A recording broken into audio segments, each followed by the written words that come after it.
Africans, I've built a network with purpose. It's not always about investing in property. It's about creating cash flow.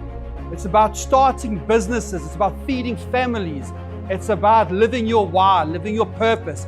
Standing here today feels like a full circle moment, a moment that honors not just an award I received, but a journey that reshaped my life, my leadership, and my vision of impact. I don't think that there is a single one event which captures the imagination of an investor like an event like this. I want to see people gain confidence and actually be able to invest in properties and really gain a meaningful impact in their lives and be able with confidence to come out and invest and get more involved in the economy and create opportunities for themselves. We're so honored. It's such a privilege for us to continue our partnership that we have with SAPN. We are so proud to be able to see some of the achievements that we have had tonight. Today was so impactful for me as we launched because we saw different levels of winners from the previous Investor of the Year, from beginners, from newcomers, from youth up to big leagues. For me, it's an inspiration to those that were fearful in entering Investor of the Year. I want to encourage everybody to enter for the 2026 Investor of the Year and just see how your story can be told to the rest of South Africa. It is phenomenal. The stories that we hear today, and it's so inspiring that this platform helps entrepreneurs to leapfrog into new opportunities. I encourage you to really come in and invest and really enter into Investor of the Year because it can really change your life. Just go ahead, take the plunge and get in and register. The stories of the winners has been awesome. It's inspiring, and that's exactly what SAPN is about. We are very proud to be associated with SAPN as a company, and we look forward to many, many more collaborations moving forward. Since my journey with SAPN, I've been on a growth path. I have met a lot of people who are also willing to invest in my deals. I have had doors open for me, more opportunities, and I just love being a part of the SAPN community. It was fantastic to listen to the amazing stories that these category winners and contestants shared with all of us. So this is a fantastic journey. We are so looking forward to 2026 Investor of the Year. We want to see who's going to take away all the prizes and who's going to be the main champion. So please get your entries ready and submit. Guys, what an evening here at Villa Bianca, the launch of 2026 Investor of the Year. We have partners, sponsors, previous entrants, even future entrants entering. This is such a great initiative for all South Africans in the property space. So I urge you, take that next step into Investor of the Year, build your profile, because remember, credibility meets opportunity. It's not always who you know, it's who knows you.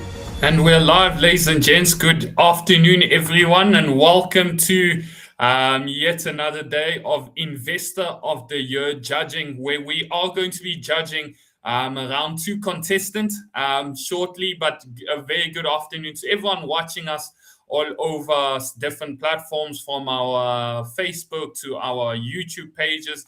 Please do drop us a like and let us know down below where you are watching us from. Please let me know down below. Ladies and gents, for those that have joined us for the first time and don't know who I am, my name is Daniel Kazadi. I'm a property investor and developer in my own right. However, for the purposes of this conversation, I am one of your judges for this session's Investor of the Year. For those of you that have never heard of the Investor of the Year competition, ladies and gents, this is the 5th edition of the competition we're running, where we started in 2018, Robin Booth being the overall winner, 2019, 2021, 2024, and we are all systems go towards 2026, the 19th of September at the Maslow Hotel, where we get to crown yet another Investor of the Year with different categories from our 3 main categories, which is the beginner, intermediate, and big leagues. We've got a whole list of subcategories and then 4 new categories for this year, ladies and gents, but the overall winner can only come from the first 3 categories as well. If you would like to keep in touch with everything Investor of the Year, please scan the QR codes on your screen right now or visit us at our website at www.investoroftheyear.com. A special thank you to our headline sponsor and partner for this year's competition, which is Absa Bank. Thank you, Absa, for traveling throughout the entire year from city to city, hearing investor stories and seeing some real life stories of ordinary individuals doing some extraordinary things. I'd like to share with you, ladies and gents, that the overall winner of the competition will be winning a cash prize of 100,000 Rand in cash, along with other prizes as well. So a special thank you to all of our other lovely partners and sponsors that joined us through the journey, from BSA Law, TAL Africa, Sapin Prepaid, Umastandi, Tough Capital, Lightson, Zweshu, business partner, SA Host, as well as Framework Integrated Solutions, that all, ladies and gents, form part of the power team that you need around you to help you move forward on your property journey. So if you do want to connect with any of our partners and sponsors, please do email us and we'll put you right in contact with any of the partners and sponsors.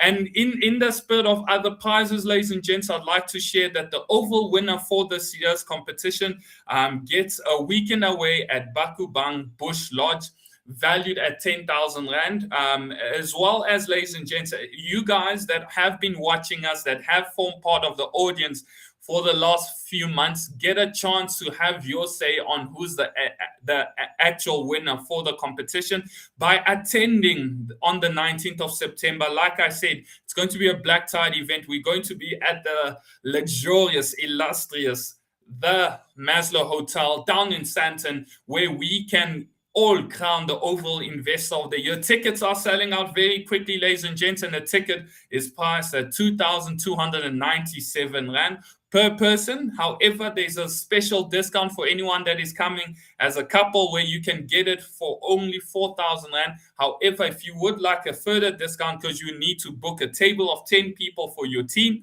you can email Alani at sapropertynetwork.com and she will help you and take you through it. So thus far, ladies and gents, we've been having multiple round one judging sessions all over the country, from Cape Town to Durban to Johannesburg to Bloem to online, and we've had countless number of people enter for the actual competition, and it's been beautiful hearing stories from beginners to big league players that are doing some big stuff in the property sector.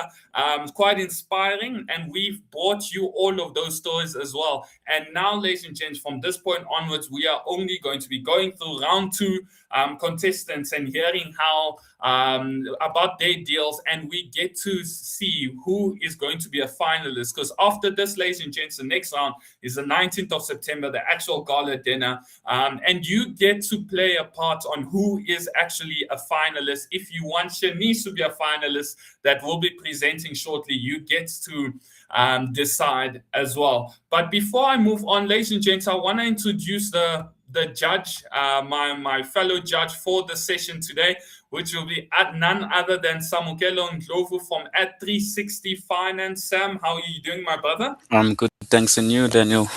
I'm blessed, my brother. Do you want to introduce yourself for those of you that don't know who you are and how you form part of the Power Team member and Investor Needs? 100%. So welcome to everybody who is joining us. Good afternoon. And my name is Samuel Ndlovu, as Daniel has mentioned, and I am part of your power team when it comes down to looking and securing finance for your property deals, whether it's from a pre-qualification point of view or you are at a point where you are ready to apply for finance. I'm your go-to person.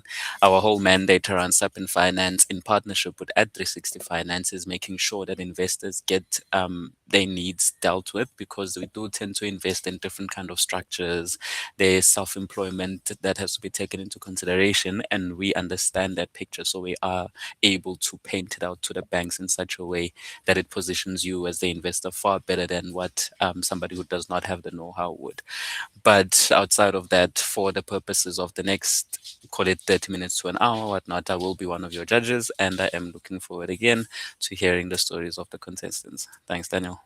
Awesome. Thank you so much, Sam. So, ladies and gents, without further delay, we're going to invite the contestant that will be presenting to us, which will be none other than Shanice. Shanice, you still with us? Yes, 100%. Hope you can hear me loud and clear. Perfect. We can hear you loud and clear. Ladies and gents, this will be the final time we hear from Shanice, unless you all vote for her to be a finalist as well.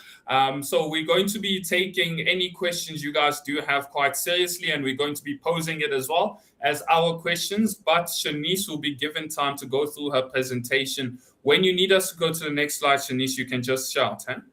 Okay, thank you very much, Daniel and Sam. So welcome to my presentation again. I'm so excited to just share with you the story that I think really encapsulates this line on the screen that the team at Sapin have shared with us, which is credibility meets opportunity. So I want to tell you a story of how a single Bryanston apartment became the proof of concept for a repeatable data-led hospitality investment model.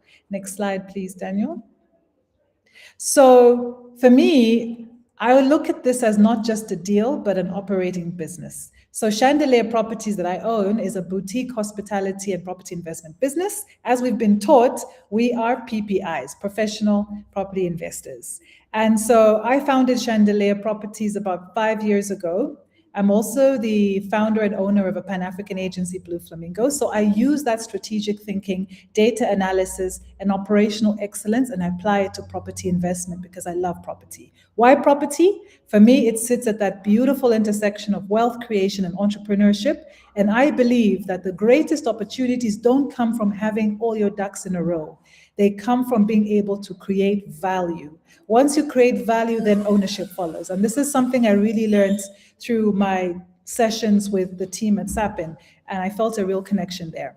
In terms of my property experience, Bryanston is not the first property that I have. I do have other properties in the UK and also in Uganda in East Africa, but it is the first South African property. And the operating model for us as Airbnb was already live and generating income on 2 premium short-term rentals right by the airport in Entebbe, Uganda, before we replicated it here. So operating in 2 countries with 3 operating properties and 1 repeatable model. So there is a track record behind the Bryanston deal. Next slide, please. So how did I find my deal? I deliberately selected Bryanston after a lot of market validation. At some point, I even thought I was suffering from analysis paralysis. But rather than just searching for the cheapest apartment available, for what I did for me was to really validate everything that I'd learned when I joined Sapin in April. So I did an AirDNA market analysis. I looked at Airbnb's performance for benchmarking. I did some comparisons on Property 24. I carried out approximately 10 interviews with some experienced operators. I consulted with 5 local letting agents, and I did have some really amazing one-on-ones with the team at Sapin, but also some investors within the network. And this is where I say that your network really does help determine your net worth. Body corporate short-term and rental permission was verified before I signed the lease, and I made sure to sign with my landlord that this was something that was allowed in that complex, because it is in a complex. So the deal at a snapshot is, as you see on the left, premium short-term rental or rental arbitrage. And the category for me, I think that fits really well for this is short-term investing, of course, in the beginner's league, because we're still starting. Next slide, please. So what I really needed to do was to select something that could buttress my ideas, my assumptions. So when I talk about transforming a residential apartment into a high-performing hospitality asset, it was really to look at, does the model make sense, and to stress test my thinking around it. So before I got into this deal, it was a premium apartment in Bryanston with strong corporate and leisure travel fundamentals, but it was underutilized. So the landlord had not had a tenant for about 8 months. It was not well positioned, and they were struggling with what to do with it. I then structured the investment framework to make sure that the market demand was validated, that the feasibility model had been done to make sure that this was actually a feasible investment. We had to make sure there was a lot of compliance verification. I was very big on professional furnishing, positioning the brand. I created collateral. I added it to my website. I looked at dynamic pricing. I looked at different guest operating systems, some that we'd already been using, and I added a couple that I wasn't using prior. And then I also made sure that I had a multi-platform distribution, so I wasn't heavily dependent on Airbnb. What happened after that? When we launched, we had immediately revenue exceeding 31,000 in month 1. We had a positive operating profit from the get-go, a premium guest experience, a repeatable operating model, and proof, most importantly for me, of concept for our South African expansion. Next slide, please. So now you're looking at some pictures of what it looked like before. It kind of looked like a warehouse and a store. In the middle picture, it's really the concept. We looked at colors, I looked at branding. As I said, I own a marketing agency. So for me, I had to leverage that experience in terms of creating a cohesive experience for whoever was going to use the apartment. And on the absolute right there, you can see that we launched it, and you can see what it looks like, and it has a very premium aesthetic to it. Next slide, please. So that looks at the deal overview, but the deal and the beauty of the place doesn't make any sense unless the numbers add up. So one of the things that I was very keen to do from the beginning is to deploy my capital optimally. So we didn't need to purchase anything because the strategy was asset light, meaning that we had a rental arbitrage strategy in play. I did negotiate for obviously a 1-month deposit that was non-negotiable, but I did put that down. And then the furnishings and fit out cost about 113,626. So in total capital investment was 125,626 Rand, which I borrowed from my marketing agency company. So ideally, the efficiency of the capital for me was that when we were doing the furnishing, I further reduced that spend by repurposing stuff I already owned. 2 TVs that I already owned, a fridge, a couch, some lighting, a washing machine, some wallpaper that I'd had from my house. So I really endeavored to be really smart with how I was allocating this capital. As you can see, our performance in month 1 was already pretty good. We launched in a month where everyone was like, winter's like the worst month to launch, you're gonna struggle. But I really wanted to prove my concept and not have my capital just lying around without a return. So our operating profit margin from that 1 month was already sitting at 26%, 26.3 to be exact, which isn't bad. Next slide, please. So every decision made was really designed to reduce downside risk, but to make sure that we were preserving upside potential. One thing Sapin taught me is that I'm not an Airbnb host. Before I joined Sapin, that's exactly how I used to talk about myself, and exactly how I used to introduce myself, as an Airbnb host. But over and above being a professional property investor, I am a capital allocator. And that for me made a difference in the way that I conducted my research, in the way that I spoke about myself. But I'll show you also that it changed the way I viewed the future. So the following slides will show how that philosophy has actually shaped how I negotiate, my funding structure, my exit strategy, and even the ownership design behind the deal. Next slide, please. So the negotiating and funding structure was a big part of the smarts around this. So because the landlord had struggled with this apartment for about 8 months, I managed to negotiate with her for a full month rent-free. What that helped me to do, even though I had taken on the lease, was that it helped me to balance, to reduce my upfront cash burn. It helped me to really fund the furnishing and fit out period, and helped me launch the business without paying any rent before receiving revenue. So essentially, the internal capital for me also started with a repayment plan being built in. So I knew that if I was going to spend a month without any revenue, I would still have to be paying back my agency, the initial capital that I borrowed. So some of the things that I did to ensure that this deal was sound is I have a written agreement with my agency for the money that's borrowed. We have a payment plan in place. So it's really important for me that what I structure in terms of capital is in a way that is fair to all the parties involved, but it's more about having the financial discipline to make sure that we are delivering on what we are doing, and that we're actually making sure we're not leaving any stone unturned in terms of how stringent we are. So break even has been targeted within 12 months of launch, and that's a number that I'm looking at very keenly, that the agency will be paid in full at the end of those 12 months. So the discipline of that repayment plan is applied even before capital was deployed. Contracts have been signed, which means that a lot of due diligence has gone into this, and I can evaluate the return on capital and the return on investment. Next slide, please. Risk mitigation, very important. Daniel likes to say, make sure you discuss the divorce before the marriage. And I think that's absolutely brilliant. So what we did is, well, and I say we, myself and I do have some members of my team, like a finance person who helps me look at the numbers. We looked at the due diligence, so market validation. We looked at the interviews we had with the operators. And of course, one of my secret weapons, that's the best weapon for me, is the network that I've developed at Sapin, because there is no substitute for experience. Compliance was really important. We structured the lease with clear, documented subletting rights. Guest operations are all run through verification, through safety frameworks, insurance through Airbnb. I actually made a decision to not use booking.com because I don't have insurance yet. So some of those things for me in terms of compliance and making sure that I'm looking at these areas were really important. But we also built in some downside protection. How did I do that? The 1-year lease was structured with quarterly renewal breakpoints. That means that if my thesis proved wrong, the downside for me would be exiting a lease, not a multi-million rand property. The furniture and the fixtures are fully transferable, so that capital moves with me, not with the building. I was sure to make sure that I wasn't investing in the structure of the building, but in things that could be movable.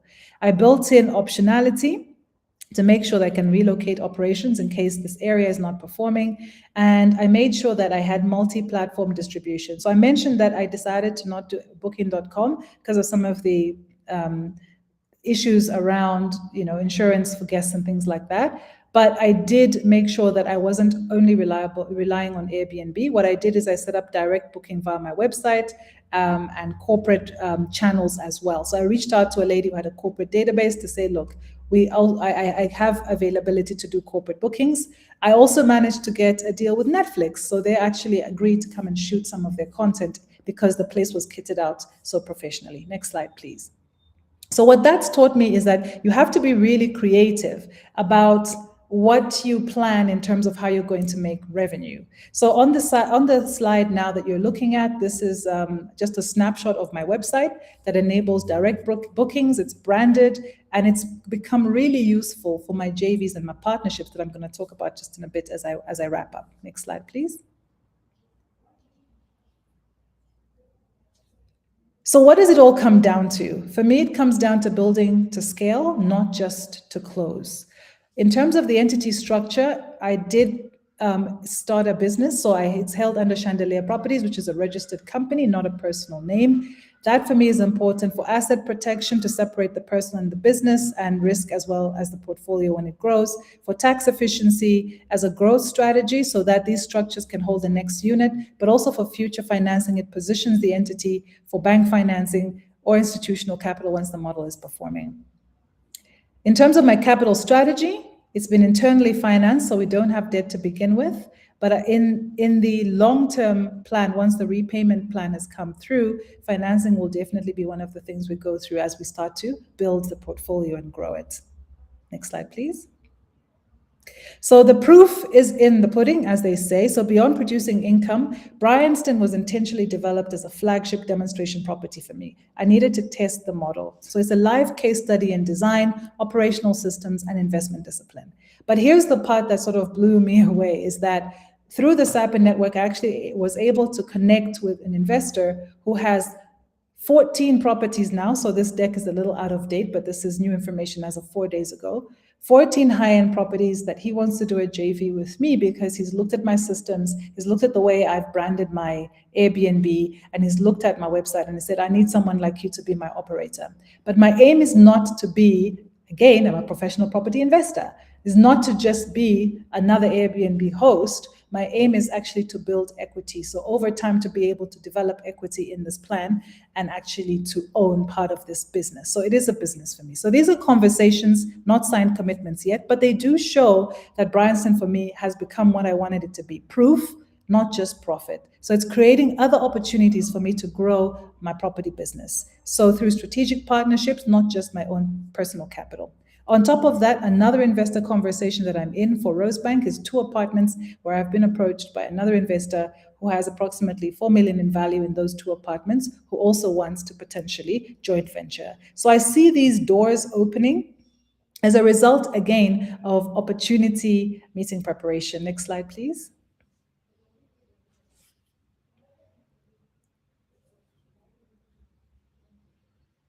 So at the end of the day, as we wrap up the presentation, I think no story is complete until you know the person behind it. And for me, 2025 was one of the most challenging years of my life.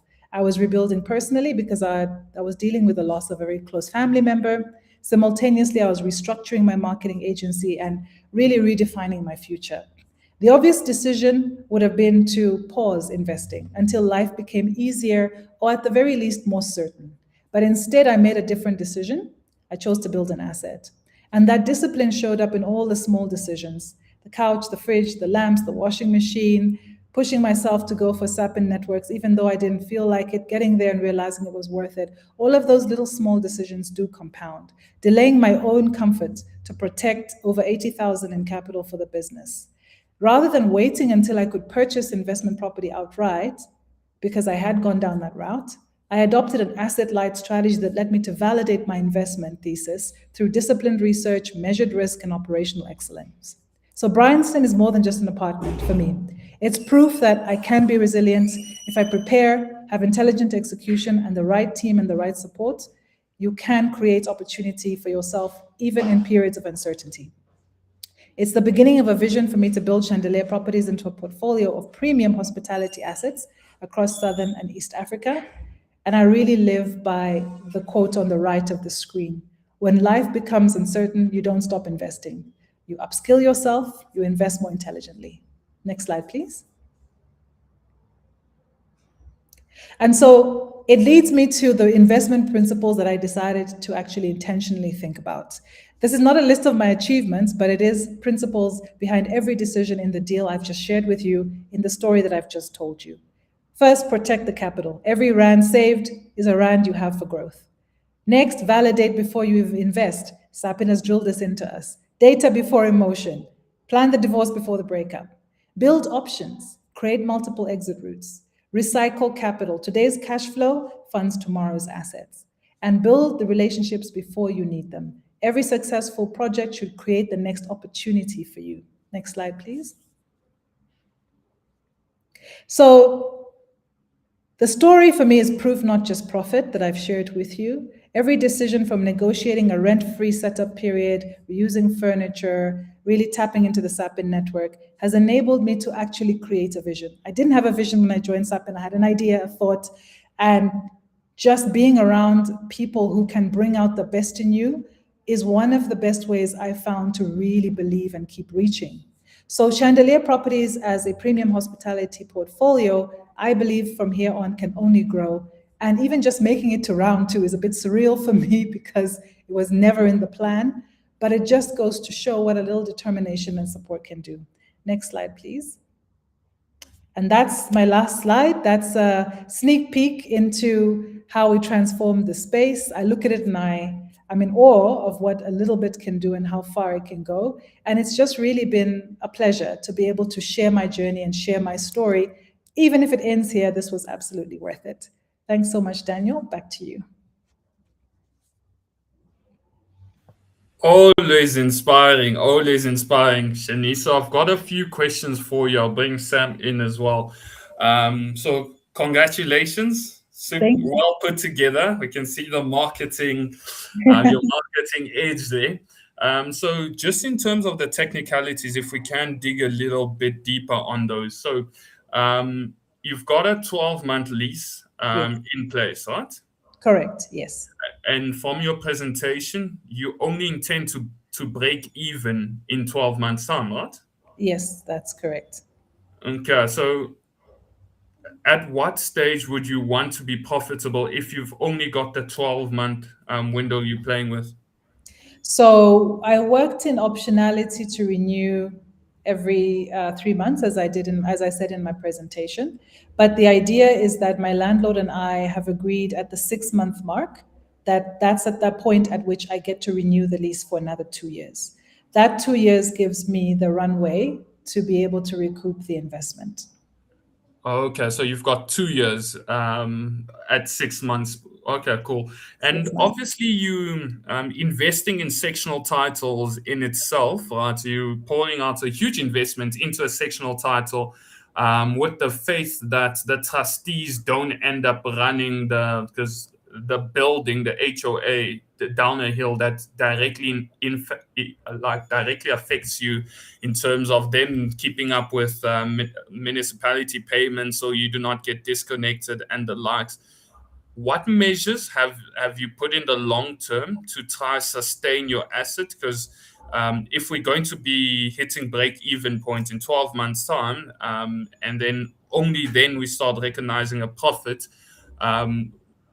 we almost need to make sure everything else stays afloat. So, what sort of comfort did you take in investing in this body corporate, and what measures have you taken in place to ensure that even in future that the total vision of the body corporate is still sound? So I'll tell you what I know, what I don't know, and what I'm doing about what I don't know. So Yeah. what I do know is I did insist that my landlord introduces me to the body corporate, which she very willingly did. And I've been in touch with them because she's not in the country. So essentially, I'm like her person on the ground, which means I have a good relationship and I understand them. I did some research in terms of the body corporate, but also the people behind the body corporate, their track record, what else have they done, just to understand how this property is being managed. And like you said, that the investment itself is protected. So I have access, and that's the part that I know. I know their track record, and I've done a little bit of due diligence. They know me, and I've introduced myself to them. The part that I don't know is, quite transparently and honestly, what the future holds, because anything could happen. You're right. So there is risk there. And what I'm doing about that is to ensure that I continue to stay in touch with how they're managing the property. I'm in touch with updates, things that happen. My email has been added to. So essentially, I have kind of owner rights in a way, but I'm not the landlord. So for me, information is power. So I'm able to see how they're operating. And they've been very quick. For example, we had an issue with our geyser. It was fixed in 5 hours. That's such a great indicator that they are serious about the property and they take maintenance of the property really seriously. So there's strong indicators for me that it is a property worth investing in, and there's a good team behind the longevity of the property and the asset, even though it doesn't technically belong to me. Okay, no, 100%. I think, yeah, just in the long term, right? If you can, and you can speak to your landlord, and proxy documents can be handed out from your landlord to you to represent them in things like AGM, when trustees have meetings, to ensure that you try attend as many as possible, that you have a view on the financial statements of the body corporate as well. That's a big one, hey, to ensure that if you're going to be investing heavily in this one body corporate, you just need to make sure you keep your fingers on that pulse, that the 10-year maintenance plan, if they plan to paint the entire complex in X amount of time, that in X amount of time, you and your landlord almost work as a team to ensure that the long-term vision is implemented, because that's where very quickly these things tend to bite us because of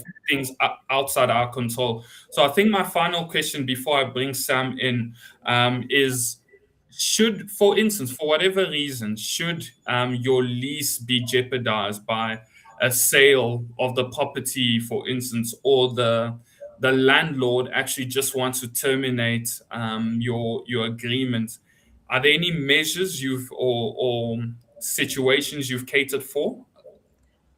That's a great question. So in terms of if that happens, what I have done to take measures on that, so is the contract that we have gives me time. So it gives me 3 months to be able to set up somewhere else or figure out what's happening with the rent.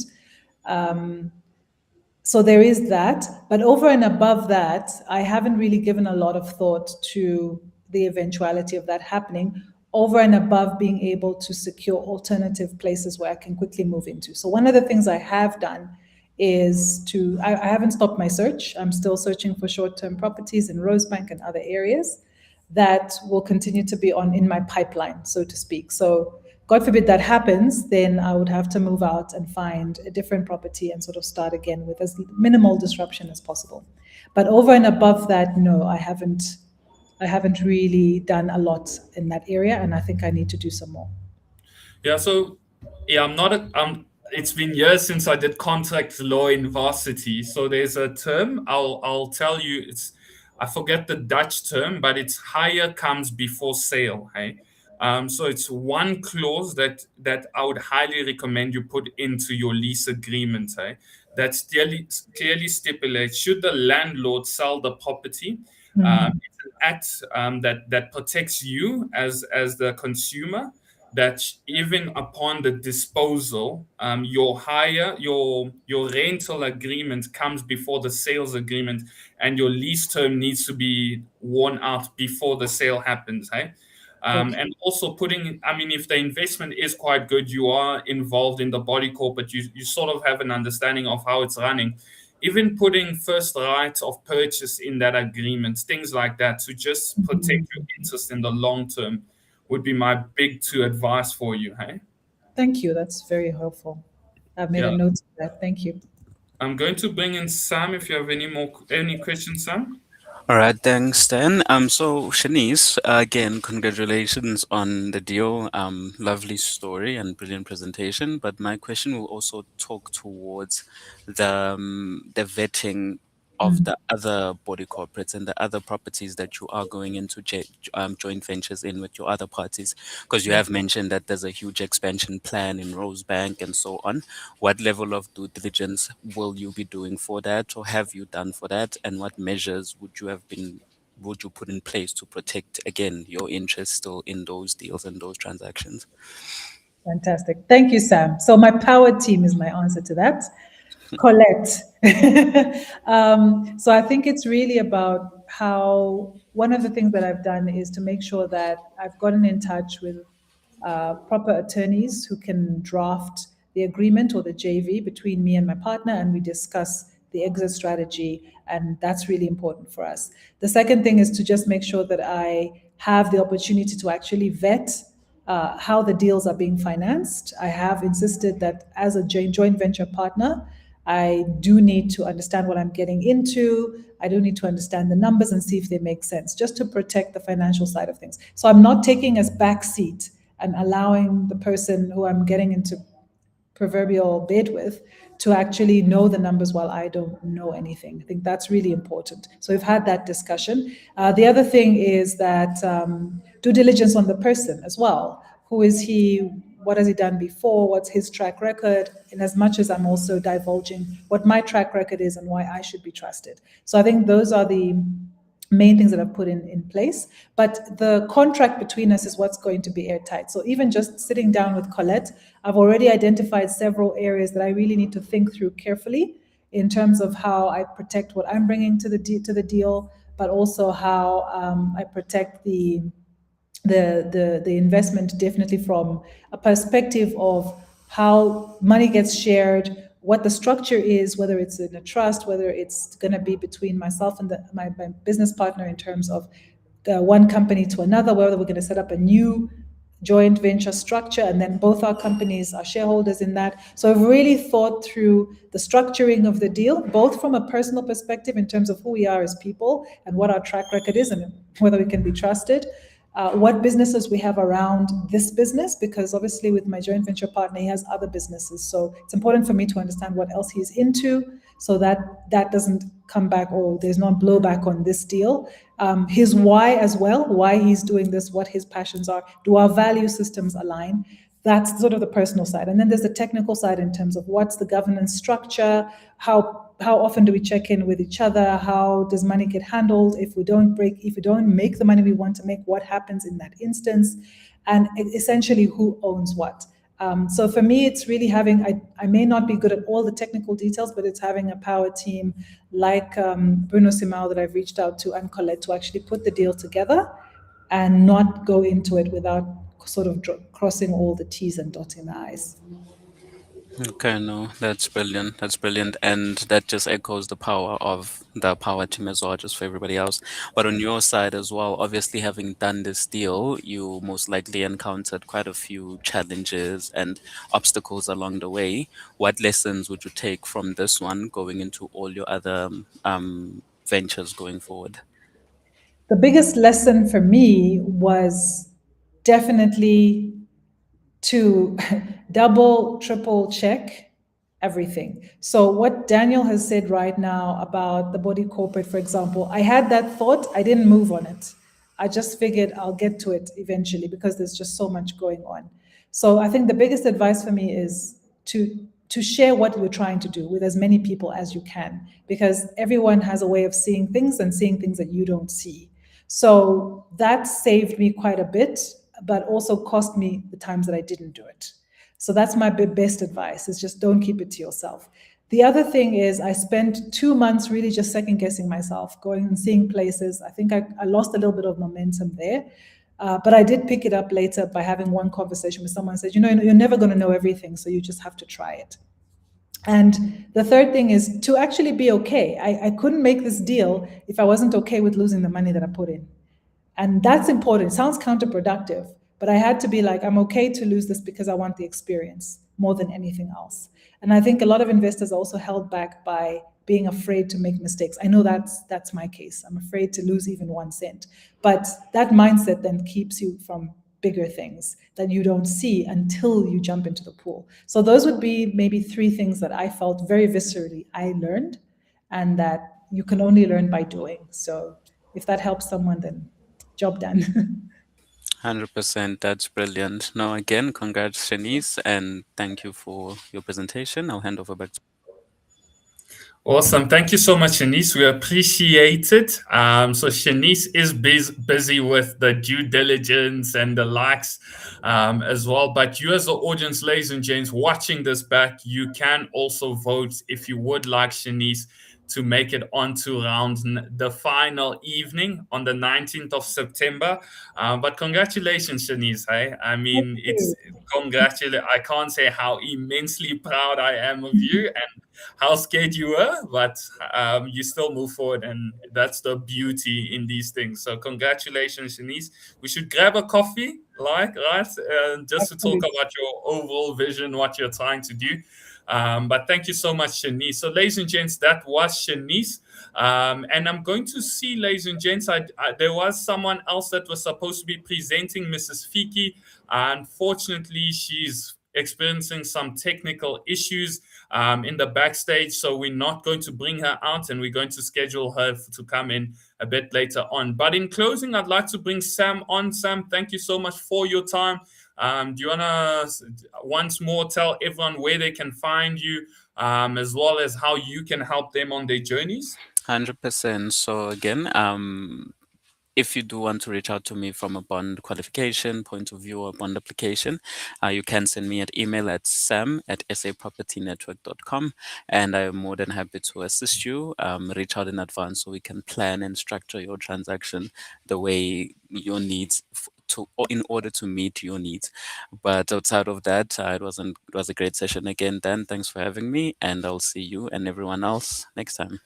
Thank you so much. So, ladies and gents, please do keep in touch on our website for all updates as well. The overall winner for this competition will be 100,000 Rand. Ladies and gents, if you feel Shanice deserves the 100,000 Rand, you can let us know by voting for Shanice as well. Please drop us a follow on our Facebook page as well as our WhatsApp group, ladies and gents. So we are closed with Round 1 Roadshow, and we are all systems go towards the 19th of September, where we're crowning the overall winner. If you still out there, ladies and gents, you still want to join the movement, the Investor of the Year does not end on the 19th of September.